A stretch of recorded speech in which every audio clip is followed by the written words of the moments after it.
मंदिर की आत्मा। गांव बापस्ती की पहाड़ी पर एक मंदिर था जो कई वजहों से प्रसिद्ध था। बापस्ती के परिवारों में आपसी सौहार्द बना हुआ था। इसकी वजह उस मंदिर को ही बताया जाता है। अरे ओ विमला, ये इस मंदिर की कहानी क्या है रे? अरे ये मंदिर इस गांव के लिए बहुत ही शुभ है। अरे शुभ तो है, तो फिर भी लोग इस मंदिर से दूर क्यों रहते हैं? ये इतना वीरान क्यों रहता है? अरे बड़े बुजुर्ग कहते हैं कि मंदिर में आत्माओं का राज है जो लोगों की मदद करते हैं, लेकिन मंदिर से सभी को दूर भी रखते हैं। अरे ये कैसी आत्माएं हैं जो लोगों की मदद भी करते हैं और लोगों को मंदिर से दूर भी रखते हैं? अरे यही चलता आया है यहाँ पर, इसीलिए कोई कुछ बोलता नहीं।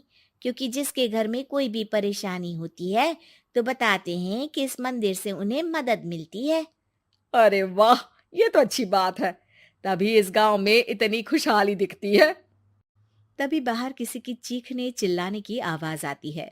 दोनों बाहर निकलती हैं तो देखती हैं कि गांव के एक बुजुर्ग रो रहे हैं क्योंकि शहर से उन्हें कोई बुरी खबर मिली है। अरे क्या हुआ चच्चा, रो क्यों रहे हो आप?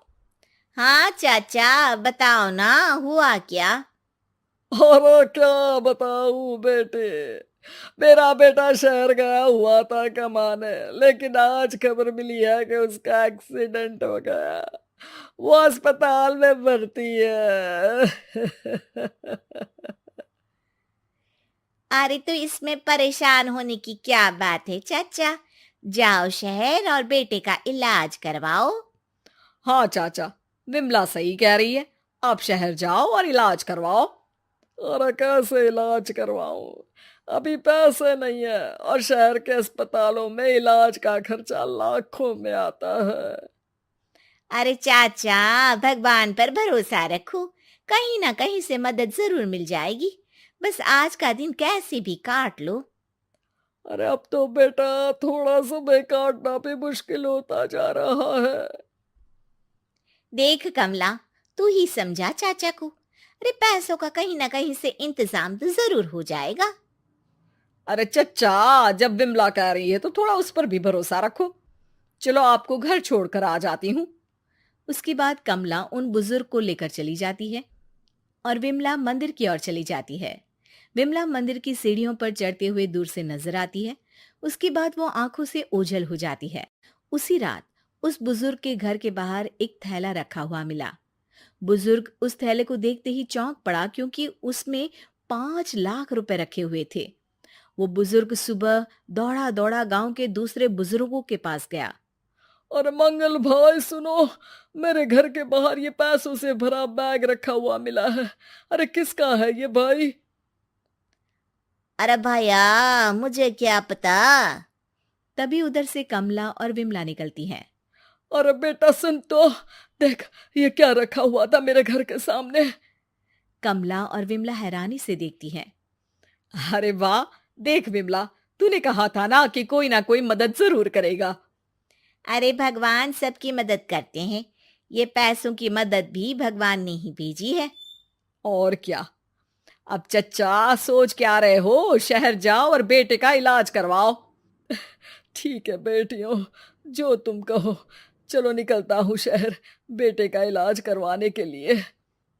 अरे विमला, एक बात तो बता, ये इन्हें मिले तो कैसे मिले पैसे? अरे मैं ना कहती थी कि ये मंदिर सबकी मुसीबतों में मदद भेजता है। अरे वाकई बड़ी पुण्य आत्मा है मंदिर में। सो तो है, लेकिन उनके बारे में लोगों को कम ही पता है। अच्छा, और तुम्हें क्या पता है?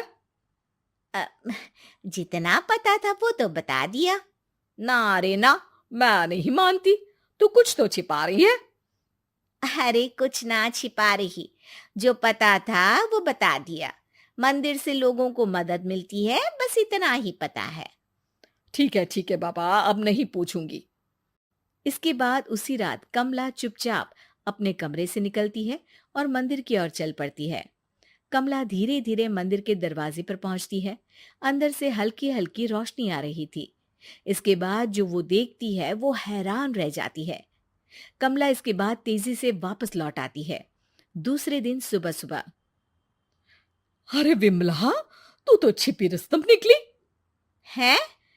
ऐसा क्या छिपा लिया मैंने? अरे तूने तो भनक ही नहीं लगने दी और चाचा की मदद भी कर दी। हैं? ये क्या कह रही हो? ऐसा कैसे कह सकती हो तुम? मैंने कोई मदद वदद नहीं की। अरे सब पता है मुझे, कल रात मैं गई थी मंदिर। तो क्या देखा? अरे तुम्हारा पति और कुछ लोग वहां दिखे। बोरियों में नोट भरे हुए थे और सभी नोट गिनने में लगे हुए थे।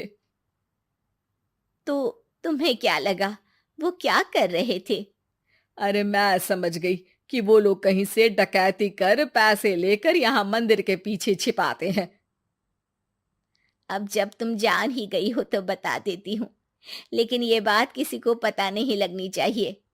मेरे पति डकैती नहीं डालते हैं, बस उन लोगों से पैसे छीनते हैं जिन्होंने गलत तरीके से पैसे बनाए हैं। और फिर लोगों की मदद करते हैं। यही है वो पुण्य आत्माएं जो लोगों को मदद पहुंचाती है। अब समझी? हाँ, अब समझी उन पुण्य आत्माओं का चक्कर।